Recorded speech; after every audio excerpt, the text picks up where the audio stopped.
Hello, welcome to Crimson Noir. New Year's Eve in the village had a way of pretending it was grander than it truly was. Even the cold seemed to play along, sharpening the stars, frosting the hedgerows, and making every lantern in every window look like an invitation rather than a warning. In the drawing-room of a respectable house set back from the lane, the fire was industriously cheerful. Someone had tied a ribbon, slightly too bright, to the mantelpiece, and sprigs of holly had been tucked into the vases with the kind of determination that suggested tradition mattered more than taste. The clock on the sideboard had been wound and checked twice, and a bowl of punch stood beside it, studded with slices of orange and a few floating cherries that bobbed like tiny red accusations. Miss Marple sat in a low chair near the lamp, her hands busy with knitting that seemed to progress with minimal effort.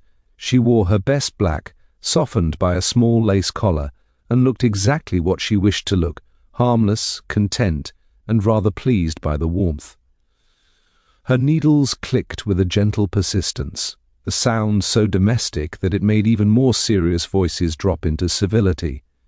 Across the room the village gathered itself into its usual patterns. People who disliked each other stood just close enough to appear cordial. People who admired each other made sure it could be seen. Couples held hands a fraction too tightly, as though New Year's Eve demanded proof. A young woman in a modest dress adjusted the tray of mince pies, with the precise air of someone who had been told a dozen times not to fuss, and had decided to prove that fussing could be a form of virtue. A middle-aged man with a neatly trimmed moustache laughed a little too loudly at a joke that wasn't terribly funny, his eyes sliding now and again toward the clock as if time owed him something. Two older ladies, both in pearls, compared the quality of the punch to the quality of everything else in the village, including, by implication, the people. The host, an assured gentleman in evening clothes, his hair gleaming with careful preparation, moved among them like a practiced conductor. He kept the room bright with compliments and kept the conversation away from anything that might turn into an argument. It was a skill, Miss Marple thought, to steer people so smoothly that they believed they were walking freely. A visitor from out of town, the sort who had a watch chain and the habit of speaking as though each sentence were a small announcement, had chosen a position by the window. From there he could look at everyone, and also at the dark garden where the snow lay thinly on the lawns. When he spoke, heads turned in a way that suggested they were meant to. Nothing like a proper village celebration, he said, lifting his glass. So wholesome, so settled. The word settled landed oddly. Miss Marple's eyes did not lift from her knitting, but she noticed how one of the older ladies stiffened, and how the young woman with the mince pies blinked as if she'd been splashed. Settled is a dangerous word, someone murmured near the bookcase. It was said softly as though meant only for the speaker's own satisfaction. Yet it carried, because the room had a slight pause in it, one of those pauses that came not from silence, but from too many people listening to too much. Miss Marple turned a stitch. She did not smile, but the corners of her mouth softened, as if she'd heard a familiar tune. People liked to pretend villages were simple. They were never simple. Villages were small enough for secrets to have elbows. The visitor laughed. "Oh, come now. I meant it as a compliment." "Of course you did," said a woman with an elegant neck and an expression that suggested she had forgiven most of mankind out of exhaustion rather than kindness. She spoke with sweetness that had a hard edge underneath. "We all mean well on New Year's Eve." The man with the moustache stepped in quickly. "To new beginnings," he said, raising his glass again as though the toast could smooth the air. "To new beginnings," repeated the others obediently. Miss Marple took note of how the young woman with the tray did not drink at all, only pressed her lips together and looked at the clock again, as if she were waiting for something to be over. Near the door, a boy of about 12, too old to be entertained by party tricks, too young to be trusted with adult conversation, hovered with restless energy. He was the sort who would either be scolded for eavesdropping or praised for being helpful, depending on whose side of the family one belonged to. He watched the grown-ups with bright eyes, tasting the drama he didn't understand. Miss Marple, who understood rather more than people credited her with, let her attention drift lightly from face to face. Not because she was searching for trouble, she did not enjoy trouble, but because she had learned over the years that trouble had its own scent. It arrived before it was announced, in the tightening of shoulders, the sudden carefulness of voices, the way a hand might clutch a glass as though it were an anchor.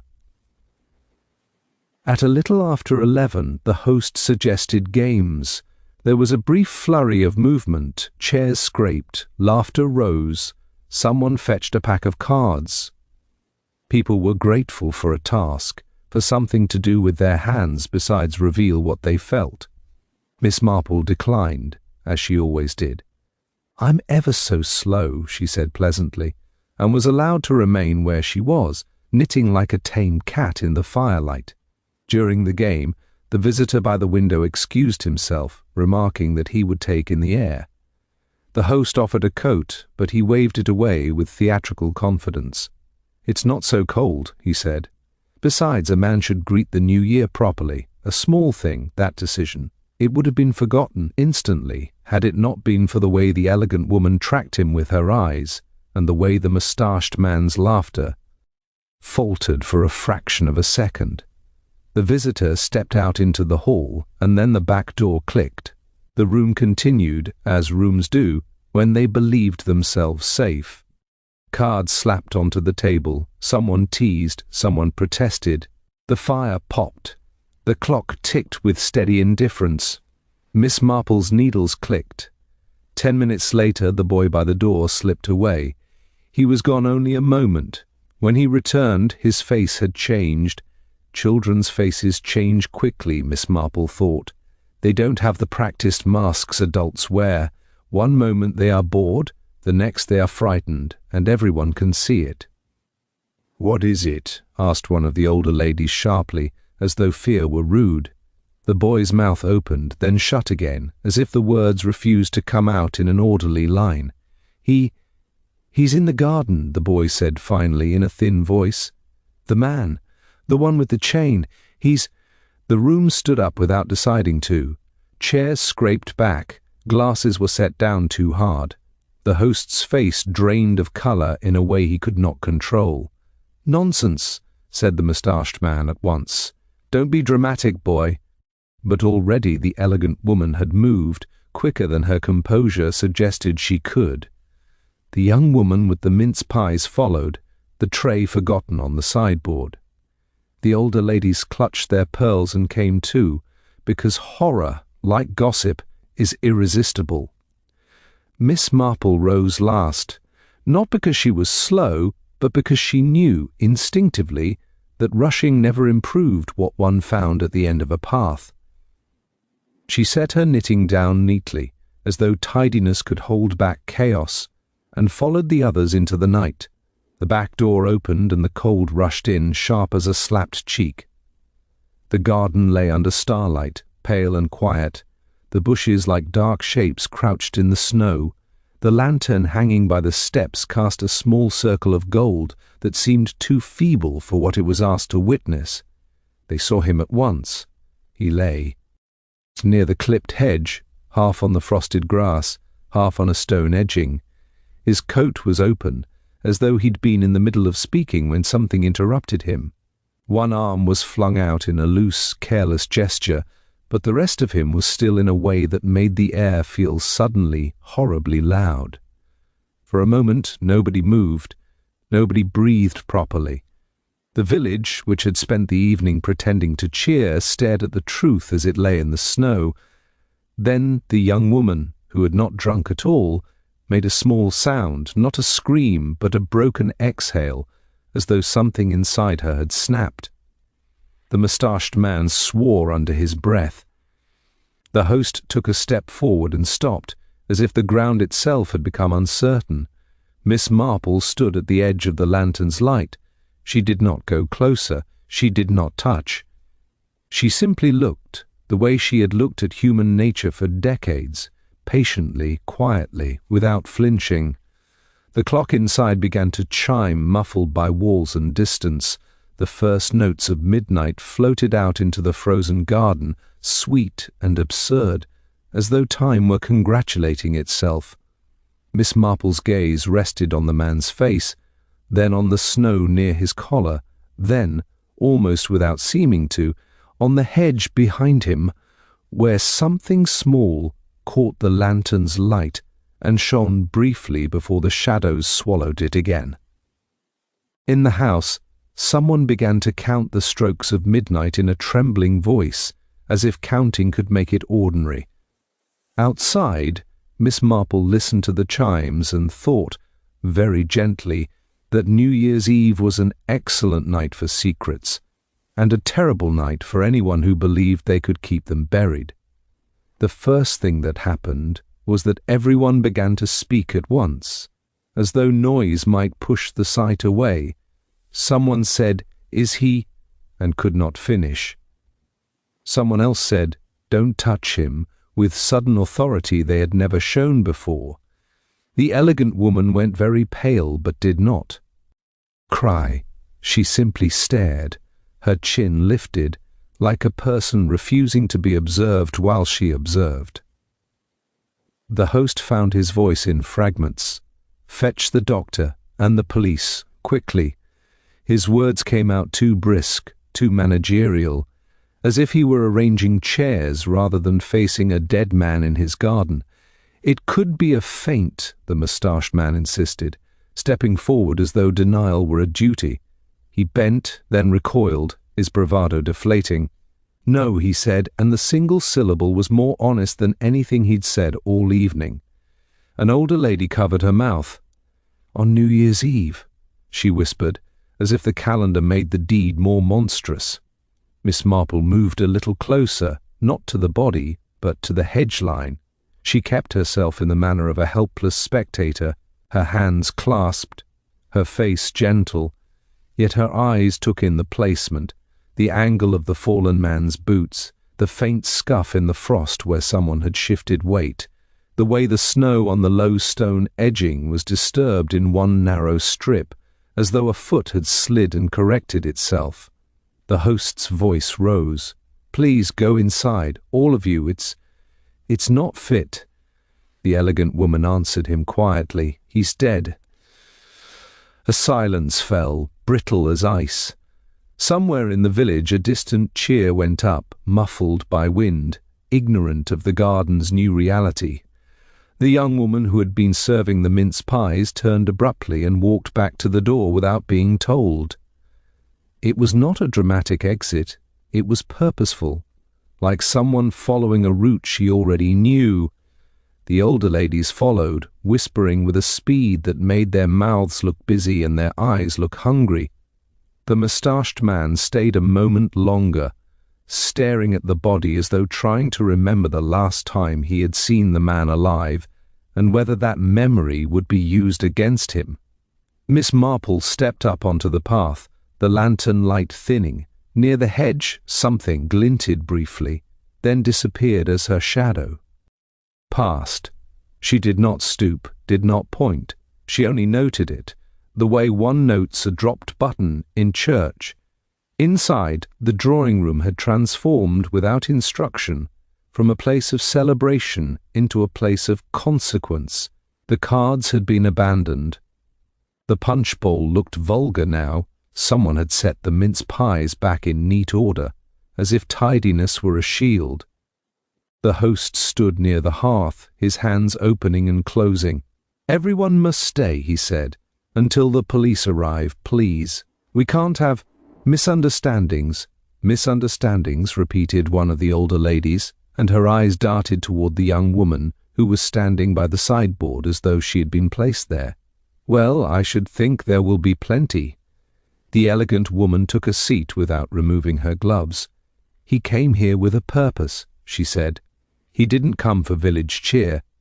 The moustached man snapped, "Don't be melodramatic." "I'm not," she replied, and bitterness showed through the polish. "You all heard him, settled, wholesome, as if he were tasting the word." The host rubbed his temple. "We don't know what happened. It may have been an accident. He may have slipped." Miss Marple spoke mildly, almost apologetically. "Oh dear," she said, as if commenting on a dropped teacup. "But it was so very flat out there, wasn't it? Not much to slip on, except the frost." Nobody replied. They were not yet used to hearing Miss Marple's observations as relevant. That was always her advantage.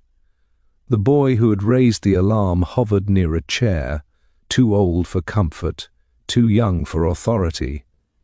His eyes were bright with fear and importance. "What were you doing outside?" the host demanded suddenly, the question landing on the boy as a way to avoid looking at the adults. I was just—" The boy's cheeks flushed. "I wanted to see the fireworks. I went round the back." The older ladies sniffed, as though the boy's disobedience had invited disaster. The young woman by the sideboard said, very low, there weren't any fireworks yet. "Not from here." The moustached man turned on her. "How would you know? You didn't go outside." Her eyes flicked up, startled, then down again. "You can hear the village from the lane," she said quickly, "even from the kitchen door." Miss Marple watched the exchange with her head slightly tilted, like a bird listening. Contradictions, she had found, were rarely about facts. They were about fear. A knock at the door seemed impossibly loud. The host went to answer it at once.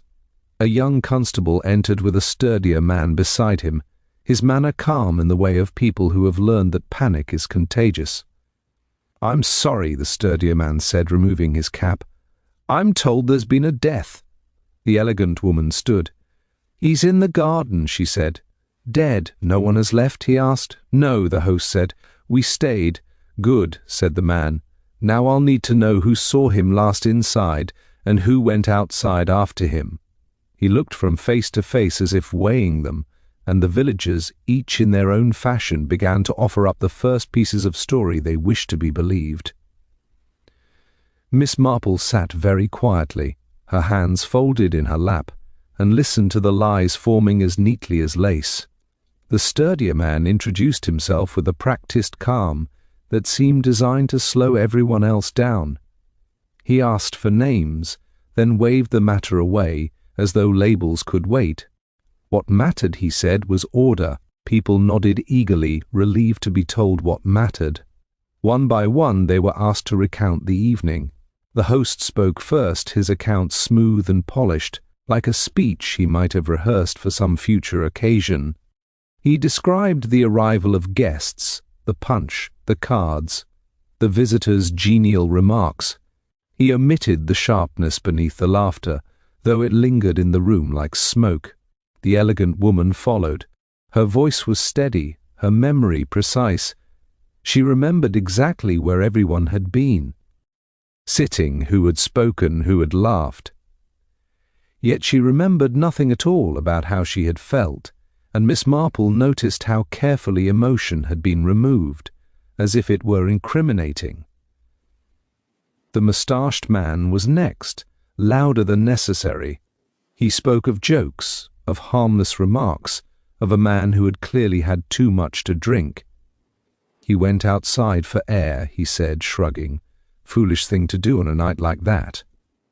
"And you stayed inside?" the officer asked. "Of course," he said at once, "playing cards." The officer nodded but made a small note. Miss Marple watched the man's hand twitch when he said the word "of course," as though certainty was something he had to push into place. The older ladies spoke together, correcting one another with sharp little interruptions. They had noticed everything and understood nothing. The visitor, they said, had been charming in his way, but there was something about him, something unsettling. They could not say what. The young woman by the sideboard was reluctant. When pressed, she admitted she had been in and out of the kitchen, fetching things, tidying things that did not need tidying. She had not spoken much to the visitor. She had heard his laugh, though. She remembered that. It was loud. "And when did you last see him?" the officer asked. She hesitated. "Just before the games," she said. "He was by the window." The boy was questioned last. He answered eagerly, anxious to be useful, anxious not to be blamed. He described going outside, seeing the man lying there, running back in terror. He had heard voices in the garden, he thought, or perhaps he had imagined them. Everything had been very quiet. Miss Marple noted the officer's eyes lift at that. Quiet was rarely quiet. When the stories were finished, the room sagged, as though relieved of a burden. The officer stood and said he would examine the garden more closely. No one volunteered to accompany him. Miss Marple did. "I hope you don't mind," she said with gentle politeness. "I dislike sitting about when I can be of use." He smiled faintly, indulgently, and allowed her to follow. Outside the frost had thickened. The lantern cast long, uncertain shadows. The officer crouched by the body, careful and methodical.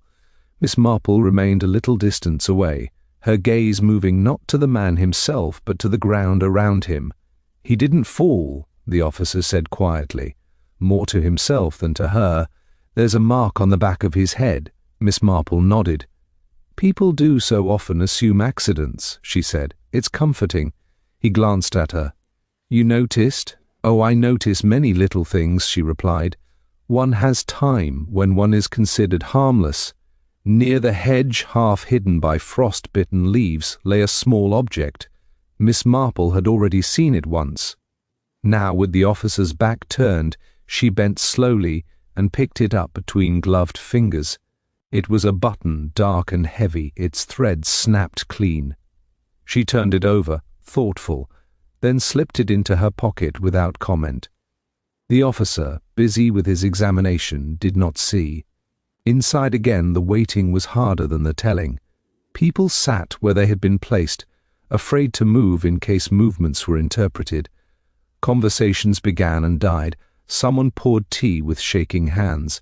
Miss Marple returned to her chair and resumed her knitting. The needles clicked.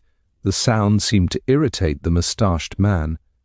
"I don't see how you can knit at a time like this," he said sharply. "Oh," Miss Marple replied, smiling at him with mild surprise. "I find it helps me think." He looked away, flushing. The elegant woman watched Miss Marple with new attention. "You were outside a long time," she said. "Yes," said Miss Marple. "Cold air clears the mind." "Did you see anything?" the woman pressed. Miss Marple tilted her head. "I saw what everyone sees," she said, "and perhaps a little of what they do not." Before the woman could reply, the officer re-entered. His expression had changed. It was no longer merely professional. "This was no accident," he said plainly, "and until we sort it out, no one leaves." A murmur rippled through the room, part fear, part excitement. Secrets, long kept, began to feel suddenly heavy. Miss Marple looked around at the familiar faces. Now strained by the effort of appearing innocent, she thought of the button in her pocket, of the careful stories told, of the way people had watched one another before the body was found. Human nature, she reflected, was wonderfully consistent. People lied not to deceive others, but to protect the version of themselves they wished to preserve. Her needles moved steadily as the village, trapped together on the threshold of a new year, began to understand that the past was not finished with them at all. Morning arrived reluctantly, grey and thin, as though it too were uncertain whether it wished to witness what the night had begun. The fire had burned low, and the drawing-room carried the stale scent of cold tea and unspoken resentment. No one had slept properly. Chairs bore the shapes of people who had sat too long, thinking too much. The officer had arranged matters with brisk efficiency. Messages had been sent. More authority would arrive soon. Until then, the house remained a place of waiting, and waiting did curious things to people. The older ladies took possession of the sofa nearest the fire, whispering continuously, their murmurs rising and falling like the buzz of insects. Every now and then one of them glanced sharply at another guest, then looked away again with exaggerated innocence. The moustached man paced the length of the rug, his boots thudding softly, stopping now and then to stare out of the window as if the frosted garden might offer absolution. The young woman from the kitchen sat stiffly at the small table, her hands folded so tightly her knuckles had turned pale. She had not spoken since the early hours, except to answer questions. Directly. Each time her name was mentioned, she flinched, as though it were being used against her. The elegant woman remained composed, though her composure had thinned. She removed her gloves at last and laid them carefully beside her, a gesture so deliberate it drew Miss Marple's eye. People often removed armor only when they believed they were safe. Miss Marple herself occupied the same chair as before, her knitting back in her hands, the yarn trailing neatly into a basket at her feet. To the casual observer, she seemed detached from events, a small domestic figure in a room full of tension. In truth, her attention moved constantly, collecting fragments. The officer returned from the hall, his coat dusted with frost. "We've found no sign of forced entry," he said. "Whoever struck him knew where to stand and how hard to hit." The moustached man stopped pacing. "Are you saying it was planned?" "I'm saying it wasn't sudden," the officer replied. "And that narrows things." The elegant woman drew in a breath. "He was not a friend," she said quietly. "He came here to unsettle us." That much was obvious. "Unsettle how?" the officer asked. She hesitated, just a fraction. "By reminding people of things they would rather forget." Miss Marple's needles paused for a single stitch, then resumed. Forgetting, she had found, was rarely successful. The officer turned to the host, who had been standing apart, his shoulders slumped. "You knew him before tonight?" The host nodded reluctantly. "Years ago, briefly." "And you invited him here?" "No," the host said quickly. "He invited himself, wrote to say he would be in the area. It would have been rude to refuse." Rude, Miss Marple thought, could be a very useful word.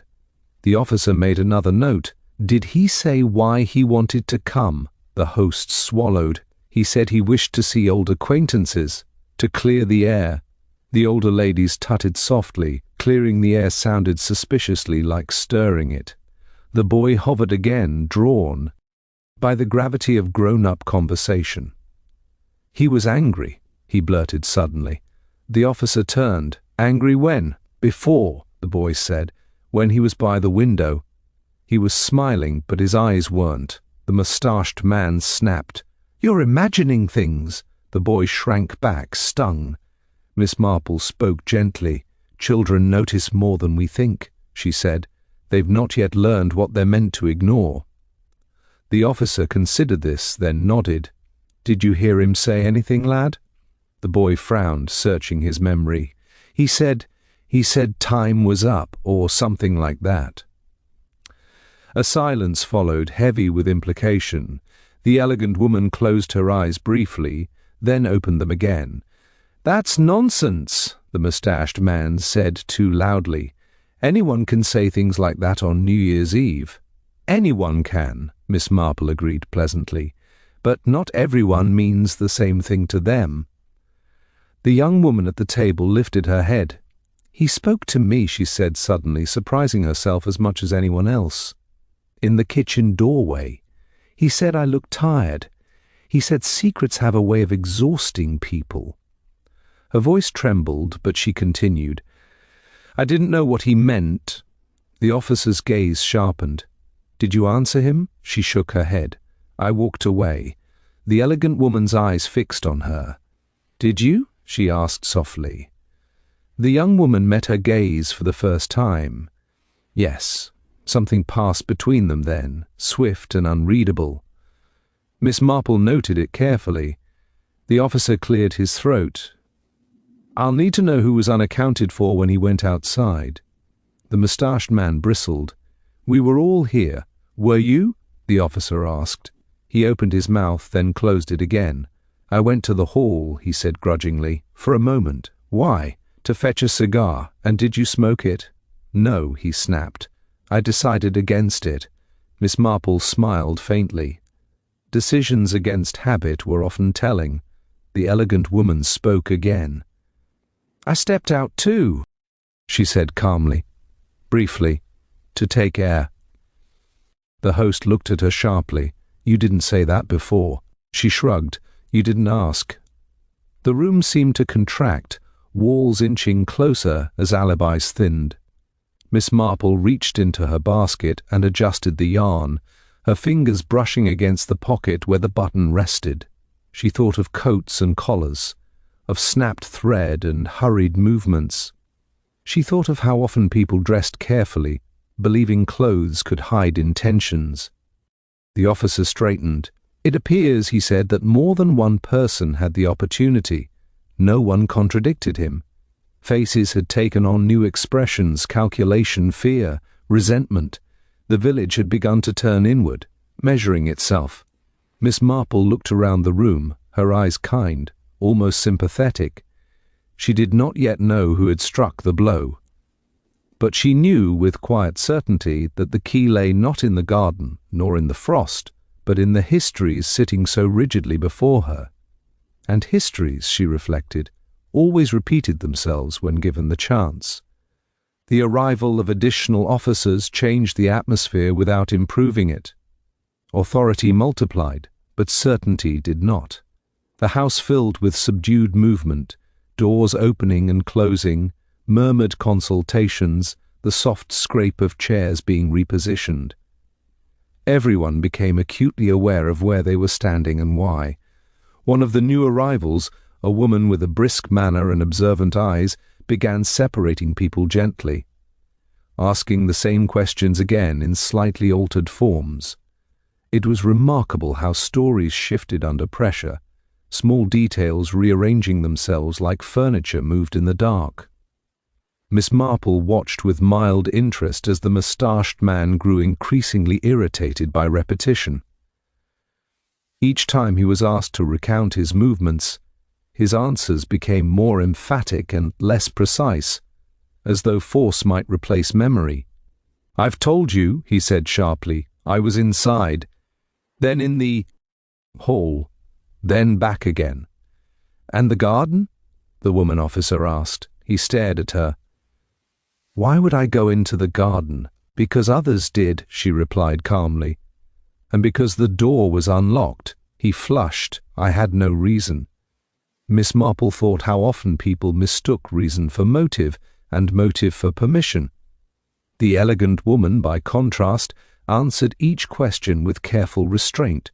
She offered information sparingly, but when she did, it was exact. Yet she grew visibly tense when asked about her past association with the dead man. "We moved in the same circles once," she said. "That is all." "And why did those circles separate?" the officer pressed. She smiled thinly. "Because circles always do." The host fared worse. His need to appear cooperative betrayed him into saying too much, then correcting himself. He spoke of letters received years ago, of a disagreement smoothed over, of nothing that could possibly lead to violence. Each reassurance sounded increasingly desperate. The young woman from the kitchen was questioned again, this time more firmly. She answered softly but without contradiction. Yes, she had been nervous all evening. Yes, she had avoided the visitor. No, she had not gone into the garden. She repeated this last with particular insistence. Miss Marple noticed that she clasped her hands differently now, one thumb pressed hard into the other palm, as if grounding herself. Fear, Miss Marple reflected, often sought something solid. At last the officers withdrew to confer, leaving the villagers to themselves under the guise of rest. No one rested.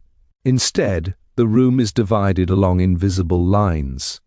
Whispered conversations sprang up, then ceased abruptly when someone approached. The moustached man cornered the host near the window.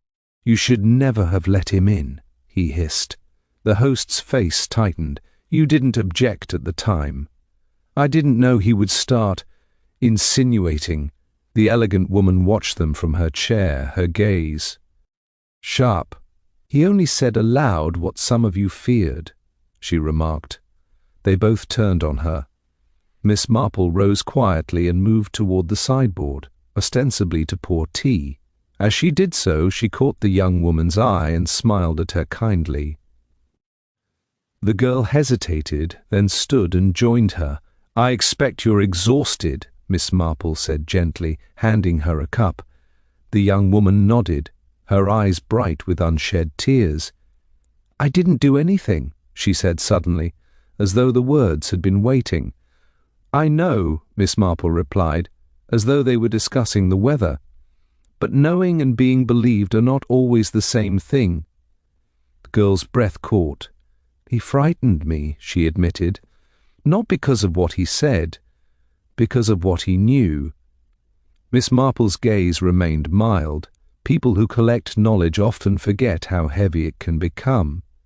The girl glanced toward the elegant woman, then away. "I thought if I stayed quiet it would pass." Miss Marple nodded. "It rarely does." Across the room the moustached man had begun speaking loudly again, recounting his version of events to anyone who would listen. Each telling painted him more firmly in the center of innocence. The elegant woman rose at last and walked toward Miss Marple. "You observe a great deal," she said, not unkindly. "Oh, I've had practice," Miss Marple replied. The woman studied her. "You don't believe the stories as they're told." Miss Marple smiled. "I believe them as people need them to be told." Before the woman could respond, one of the officers returned, his expression grim. "We've identified the object that caused the injury," he said. "A heavy stone from the edging. It was wiped clean, but not carefully enough." A ripple of reaction passed through the room. The host sank into a chair. The moustached man swore under his breath. The young woman stiffened. Miss Marple's fingers brushed her pocket again. The button lay there, patient and mute. The officer continued. The blow was struck. From behind. The person stood close. This was not a struggle. "Then it was planned," someone whispered. "Yes," the officer said. "And whoever did it had reason to believe they would not be disturbed." Miss Marple's eyes drifted to the back door, then to the window by which the visitor had stood earlier. She thought of sightlines and habits, of who watched whom and who believed themselves unseen. As the officers resumed their questioning, Miss Marple retreated once more to her chair. She did not speak again for some time. She did not need to. The patterns were beginning to align. She thought of the snapped button, of coats worn indoors, of someone stepping into the cold without preparation, certain they would not stay long. She thought of secrets pressing forward at the turn of the year, demanding resolution. By the time dusk crept back toward the windows, Miss Marple had reached a quiet conclusion, not of guilt, not yet, but of truth's direction.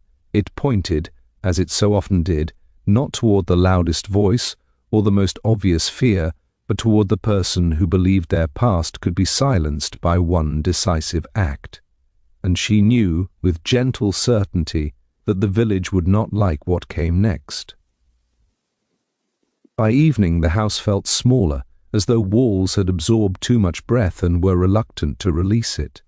Lamps were lit early, casting soft pools of yellow that failed to warm the corners.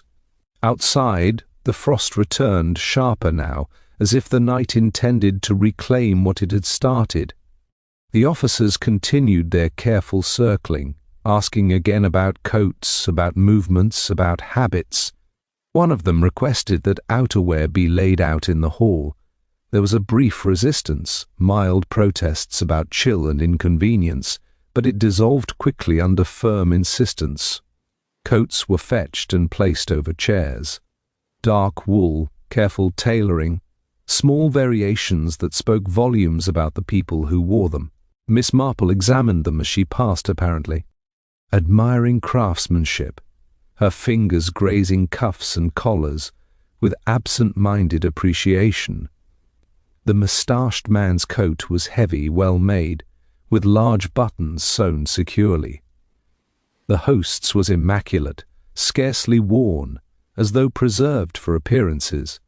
The elegant woman's coat was lighter, fashionable, with delicate stitching and narrow buttons that looked more decorative than practical. The young woman's coat lay apart, modest and thin, clearly not meant for long exposure to winter. Miss Marple paused there a moment, then moved on without comment. When the officers returned to the drawing-room, the woman officer addressed them all. The person who struck the blow was close enough for contact. That means the victim trusted them, or at least did not fear them at that moment. Or didn't have time, the mustached man muttered. Perhaps, she said. But the lack of struggle suggests conversation first, conversation. The word seemed to vibrate in the air. The elegant woman rose. He liked to talk, she said. He enjoyed watching people react. Miss Marple looked up at her. Yes, she said softly, some people collect reactions as others collect stamps. The elegant woman met her gaze, startled, then looked away. The officers asked about voices in the garden again. The boy repeated that he thought he had heard more than one. His certainty had grown overnight, shaped by fear and repetition. The officers noted it carefully. Miss Marple found herself beside the boy later, offering him a biscuit with gentle insistence. "You did very well," she said kindly. He flushed. "I didn't mean to cause trouble." "Oh, trouble has a way of causing itself," she replied. "You merely noticed it." Encouraged, the boy leaned closer. "I heard someone say his name," he whispered. Not loud, like they didn't want to be heard. "Do you remember which voice it was?" Miss Marple asked. He shook his head. "No, just careful." Careful voices, Miss Marple reflected, were often the most dangerous. As the evening wore on, tempers frayed. The moustached man accused the officers of incompetence. The host retreated into anxious silence. The elegant woman grew sharper, her remarks edged now with open disdain. At last Miss Marple rose and addressed the room, her voice mild but carrying. "I wonder," she said, "whether we might consider what brought him here at all." The officers turned toward her, indulgent but attentive. "Go on," the woman officer said. "He came," Miss Marple continued, "because he believed he held power. Not physical power, but the power of knowledge. That sort of power is intoxicating. It tempts people to display it." "You mean blackmail," the moustached man said harshly. Miss Marple smiled gently. "Oh, I should not like to use such crude words. Let us say persuasion." The elegant woman laughed once, bitterly. He did persuade people. "To remember." Miss Marple nodded. "Yes, and remembering is painful." She turned to the officers. The object used was close at hand. That suggests opportunity, not preparation. But the confidence to act suggests something else. "And what is that?" the officer asked. "A belief that the victim would not survive long enough to speak," Miss Marple said. "Not because of secrecy, but because of certainty." The room was very still now. "Someone believed," she continued, "that what was said in the garden could not be undone, that once spoken, there was no return to comfort or respectability." The elegant woman's hands clenched briefly in her lap. Miss Marple moved closer to the hall, her steps small and unthreatening.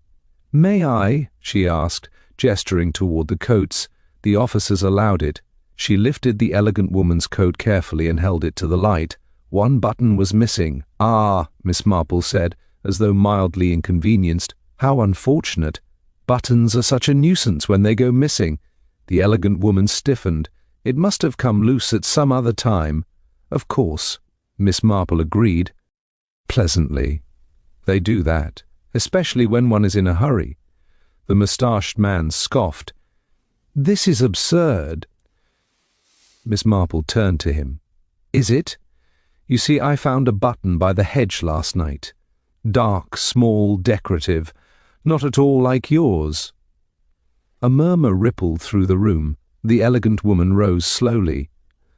"You took something from the garden?" she asked, her voice tight. "Oh, my dear," Miss Marple said kindly, "I took an observation. The button merely accompanied it." The officer stepped forward. "Why did you not tell us?" "I wished to be sure," Miss Marple replied. "Certainty is kinder than suspicion."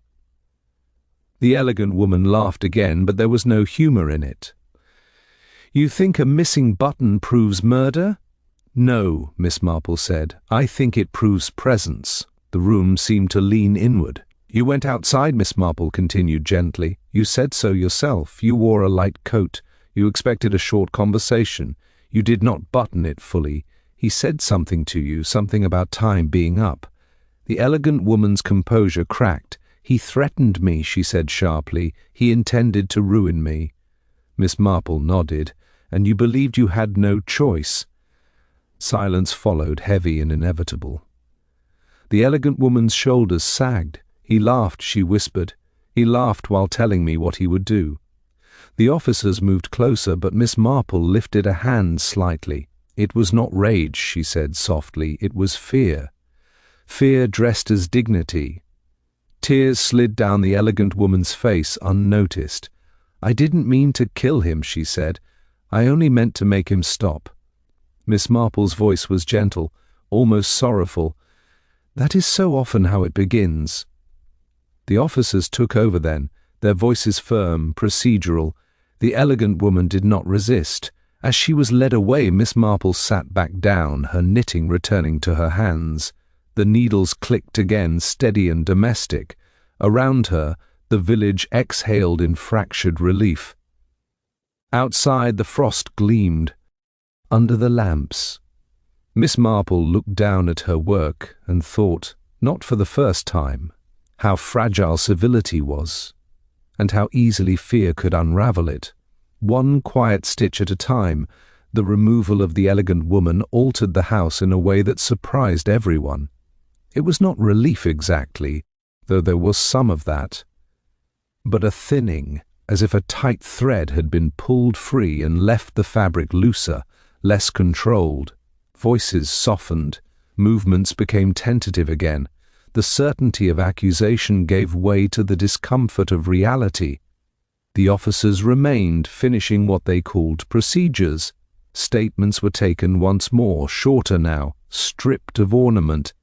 The moustached man was subdued, his earlier bluster replaced by a careful politeness that did not quite hide resentment. The host hovered anxiously, offering tea that few accepted, his sense of authority never fully returning. Miss Marple stayed where she was, knitting quietly. No one questioned her presence now. On the contrary, people found themselves glancing toward her with something like respect, though they would have been hard-pressed to say why. The young woman from the kitchen sat beside her for a time, silent, her shoulders slowly relaxing as though she had been holding herself rigid for days rather than hours. At last she spoke. "I thought they would think it was me," she said, barely above a whisper. Miss Marple did not look up from her stitches.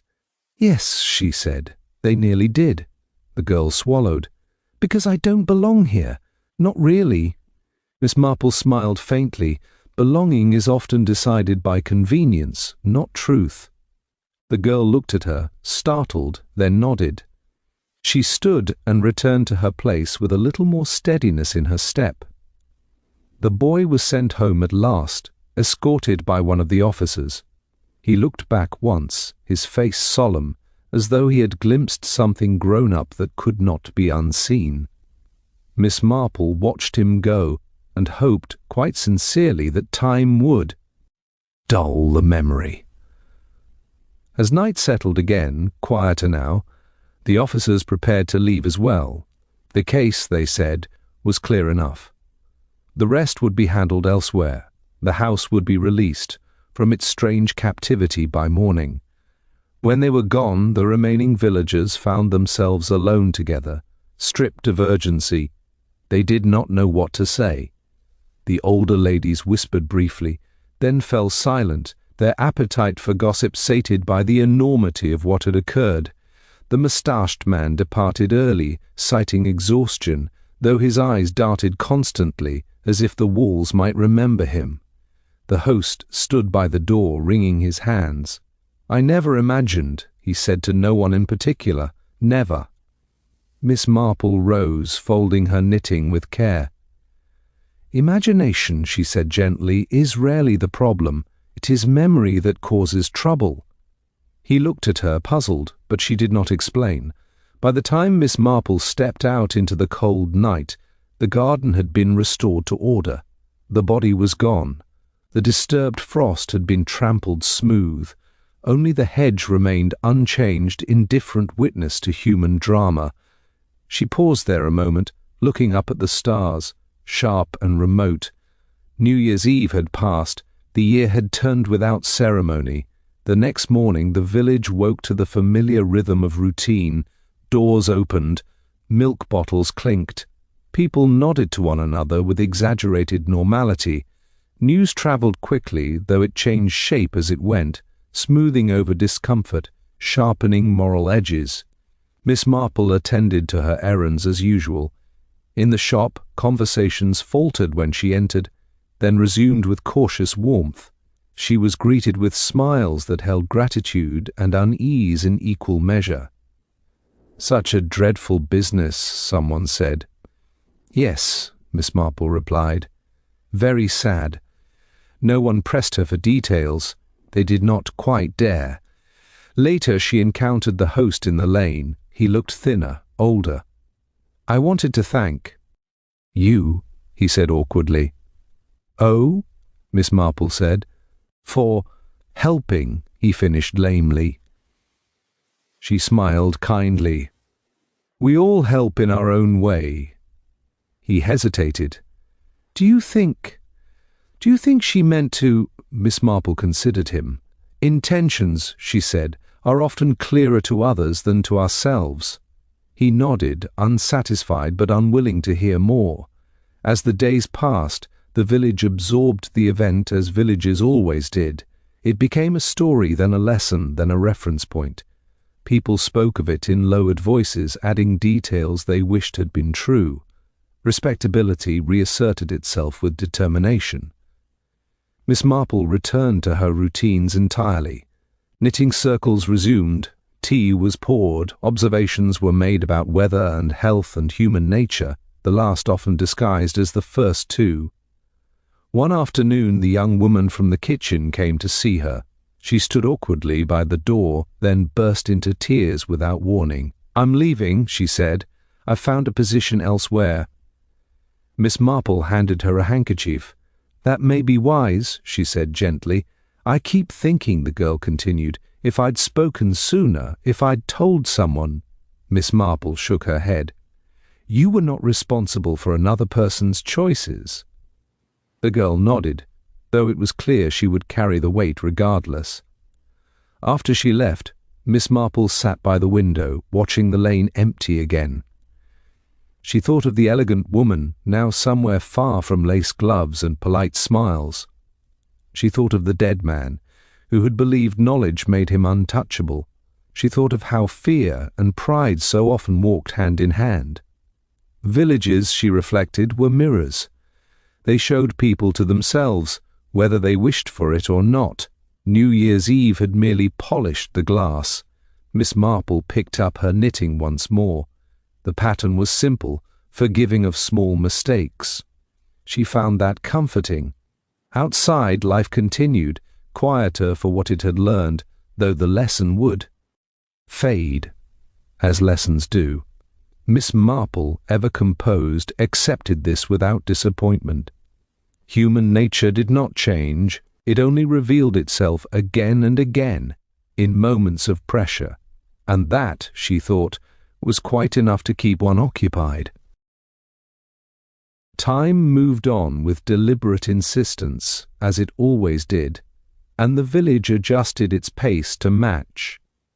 The sharp edge of the event dulled, though it never quite disappeared. Instead, it settled into the background of conversation, a presence that shaped behavior without announcing itself. People chose words more carefully. Smiles were measured. Invitations were extended with a new awareness of who might be listening. Miss Marple observed these changes with quiet interest. She had seen them before, in other places, after other tragedies. Communities did not heal so much as rearrange themselves, placing uncomfortable memories on higher shelves where they could be acknowledged without being touched. One morning, a letter arrived bearing an unfamiliar hand. Miss Marple opened it carefully, smoothing the paper before reading. It was brief, formal, and restrained, informing her that the elegant woman had confessed fully and accepted responsibility. There was no attempt at justification, only a weary acknowledgment of consequence. Miss Marple folded the letter and placed it neatly in the drawer where she kept such things. She did not dwell on it. Confessions, she had found, rarely brought peace. They merely closed doors. That afternoon, she attended a small gathering, one of the first since the night in question. Tea was served, biscuits offered. The conversation circled cautiously around neutral subjects before inevitably drifting closer to forbidden ground. "I hear it will all be forgotten soon enough," one of the older ladies said, with forced optimism. Miss Marple smiled mildly. "Forgotten is a strong word," she said. "Perhaps set aside." "Well, it's over," another replied. "That's what matters." Miss Marple did not contradict her. Over meant different things to different people. As she walked home afterward, she encountered the boy again, now returned to his ordinary life. He greeted her with a solemn nod, then hesitated. "I didn't dream about it last night," he said, as if reporting a victory. "That's very good," Miss Marple replied warmly. He frowned. "Will it happen again?" Miss Marple considered him carefully. "Not the same way," she said. "But people will always surprise you. The trick is to notice when they do." He nodded, accepting this as wisdom, and ran off. That evening Miss Marple received another visitor. The moustached man stood awkwardly in her doorway, hat in hand. "I wanted to apologize," he said stiffly, "for how I spoke. I didn't mean to be rude." Miss Marple inclined her head. "Apologies are always welcome." He shifted his weight. "I suppose I didn't want to see it, any of it." "No," Miss Marple agreed gently. "You did not." He looked at her sharply. "You saw it, though." She smiled faintly. "I have a great deal of experience with people." He nodded, unsettled, and took his leave quickly. As winter deepened, the village resumed its patterns. The host's house stood quieter now, gatherings fewer and more subdued. The hedge in the garden was trimmed again, erasing the last physical reminder of what had occurred. Yet something intangible lingered, woven into glances and pauses. Miss Marple continued her routines. She knitted, she listened, she attended. People spoke more freely around her now, assuming she had already heard everything worth knowing. They were not entirely wrong. One afternoon, she overheard a conversation that caught her attention. Two villagers spoke of the dead man, not with anger now, but curiosity. He seemed so certain, one said, as if he believed nothing could touch him. "People like that always forget one thing," the other replied. "Everyone has something they fear." Miss Marple smiled to herself. Fear, she knew, was the most reliable motivator of all. Later that week she walked past the garden where it had happened. Snow lay undisturbed, pristine and silent. She paused, her thoughts turning briefly to the moment when the truth had revealed itself, not through force or accusation, through patience. It was always patience, she reflected, time and attention, the willingness to let people show who they were. At home she resumed her knitting, starting a new piece. The pattern was slightly more complex, demanding care. She welcomed the challenge. In the evening, as she sat by the fire, she reflected on the year ahead. New beginnings were so often spoken of with optimism, yet rarely examined closely. Beginnings, like endings, required honesty. Without it, they were merely continuations in disguise. The village would go on, it always did. New stories would replace old ones, though echoes remained. Miss Marple accepted this with equanimity. Her role was not to change human nature, only to understand it. As the fire crackled softly, she looked up at the mantelpiece clock, ticking steadily forward. Time moved, indifferent to resolution, carrying secrets with it until they grew too heavy to bear. Miss Marple picked up her knitting needles and resumed her work, the rhythm comforting and familiar. Somewhere beyond the window, the village slept, its calm restored, though not unchanged. She thought, with gentle certainty, that the most dangerous moments were never the loud ones, but the quiet instants when people convinced themselves that silence equaled safety, and as always she resolved to remain attentive. Winter settled fully over the village, bringing with it a kind of enforced introspection. Snow lingered longer in the shaded places, and paths were walked more carefully, as though people feared missteps of every sort. The Shijian, though rarely named outright, had become a shared point of reference, shaping silences and lending weight to small decisions. Miss Marple noticed how people adjusted themselves. Some grew kinder, eager to reassure one another of their decency.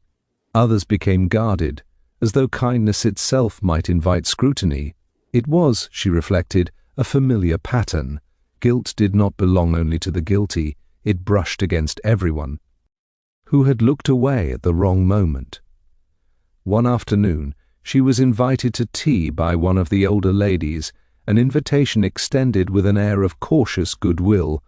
The sitting room was warm, overly so, and the tea was poured with meticulous care. "It's been so strange," the woman said, stirring her cup repeatedly, though the sugar had long dissolved. "One feels watched." Miss Marple smiled gently. "Perhaps one is simply noticing oneself more." The woman frowned, considering this, then changed the subject abruptly, as though the thought had wandered somewhere dangerous.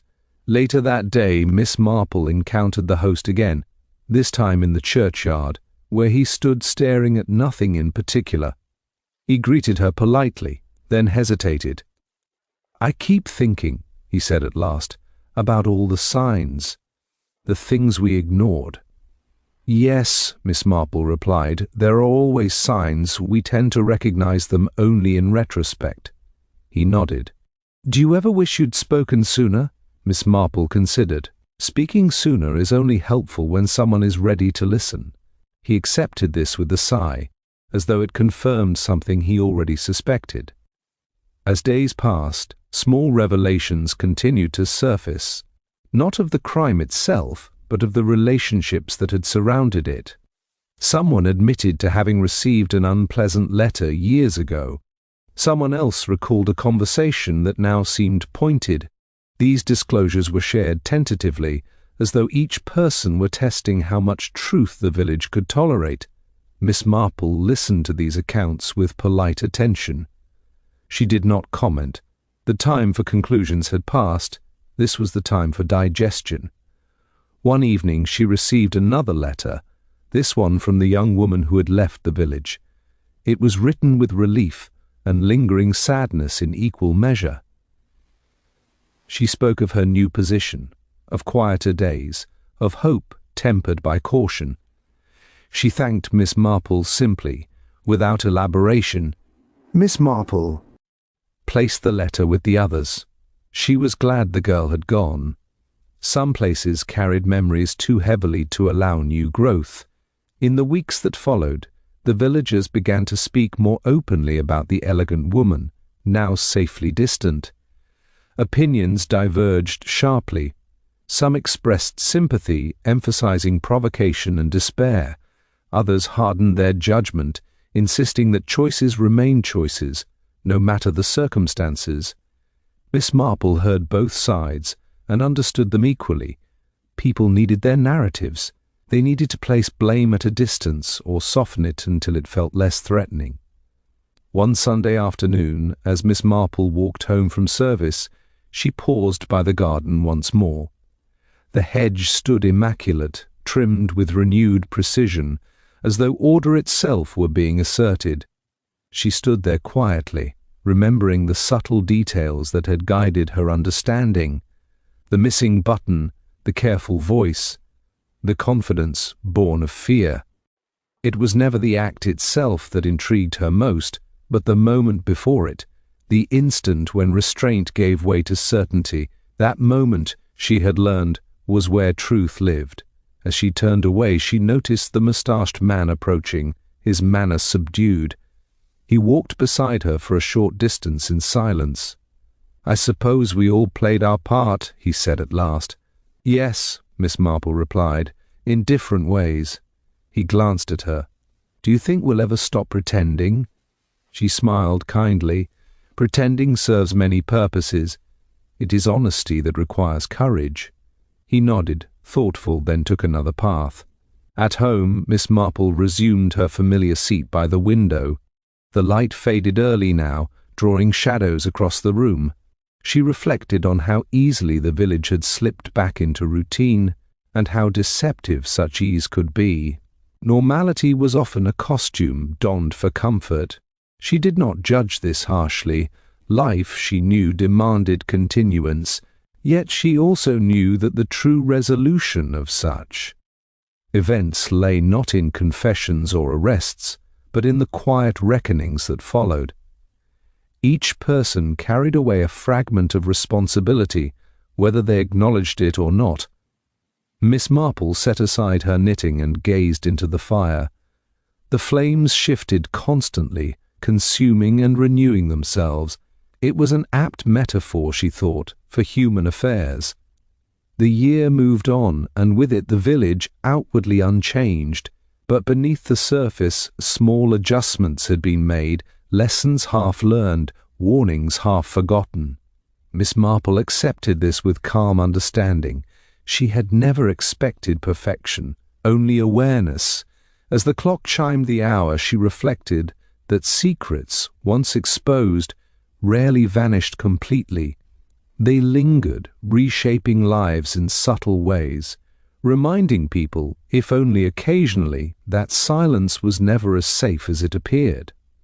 And so she remained attentive, content in her quiet vigilance, knowing that human nature would, in time, present itself again, as it always did. Spring arrived gently, as though aware that the village required persuasion rather than force. Snow retreated into memory, hedges budded, and the lanes softened under returning sunlight. With the change of season came an unspoken agreement that what had happened would be carried forward quietly, folded into the past without ceremony. Miss Marple welcomed the change, though she did not mistake it for resolution. Seasons altered appearances, not dispositions. People greeted one another more easily now, laughter returning in careful increments. The event had become a reference rather than a wound, mentioned obliquely or not at all. One morning, as Miss Marple tended her garden, she paused to watch the sparrows quarrel over crumbs. They argued fiercely, then scattered, then returned as if nothing had occurred. She smiled to herself. Human disputes, she reflected, were rarely so honest. Later that day, she received a visit from the officer who had first taken charge. He looked more relaxed now, his manner less burdened by responsibility. "I thought you might like to know," he said, accepting a cup of tea, "that the matter is concluded. She'll be confined for some time." Miss Marple nodded. "I expected as much." He studied her. "You never seemed surprised." "No," she said gently. "I was saddened." He hesitated. "You understand, of course, that many people still don't." "Oh, of course," Miss Marple replied. "Understanding is not a requirement for acceptance." He smiled faintly at that and took his leave.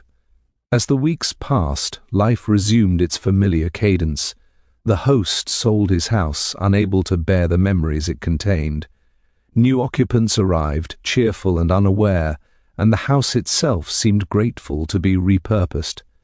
Children played in the garden once more, their laughter reclaiming the space. Miss Marple watched this without sentimentality. Places, like people, endured what they must. One afternoon she encountered the elegant woman's sister, visiting briefly to settle affairs. The resemblance was slight but unmistakable. They exchanged polite words, nothing more. Yet in the woman's eyes Miss Marple glimpsed the same mixture of pride and fear, and felt a familiar ache of recognition. Later, as she walked home, Miss Marple reflected on how easily certain traits travelled through families, carried not in blood alone but in expectation. The pressure to appear respectable, to maintain position, to silence anything that threatened order. It was a powerful inheritance. That evening Miss Marple sat by the window as dusk gathered, her knitting resting untouched in her lap. She thought of the dead man, of his confidence, his belief that knowledge granted immunity. She thought of how often such men mistook leverage for safety. She did not feel triumph. She never did. Solving such matters brought clarity, not satisfaction.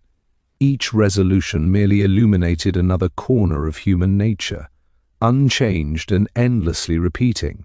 The village bell rang, marking the hour. Miss Marple listened to its familiar tone, steady and reassuring. Time, she knew, did not heal so much as it normalized. Pain softened, edges rounded, memories faded into story. She rose and lit a lamp, the glow filling the room with domestic calm. Outside, the lane lay quiet, the future unremarkable and therefore precious. Miss Marple returned to her knitting, beginning a new row. The yarn slipped smoothly through her fingers, forgiving small imperfections. She liked that about knitting. Life, she had learned, was rarely so accommodating. She paused, considering the year ahead. There would be other gatherings, other secrets, other moments when civility strained and truth pressed forward. People would continue to deceive themselves, not out of malice, but out of fear of what honesty demanded. Miss Marple accepted this without cynicism. Human frailty was as constant as it was fascinating. As she worked, she reflected that justice, when it came, was seldom dramatic. It arrived quietly, carried by patience and observation, and left behind not triumph but a chance for reflection. Outside, the first stars appeared, faint against the fading blue. Miss Marple glanced up at them, then back to her work. The world continued, indifferent yet intricate. She smiled softly, content in her understanding.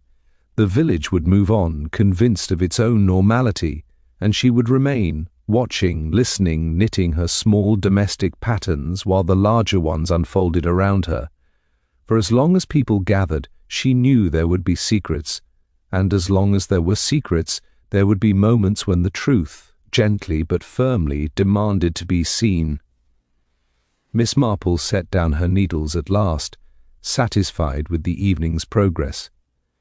The house was quiet, the future unwritten. She welcomed both, and with that calm acceptance, she prepared for another ordinary day, knowing full well how extraordinary such days could become.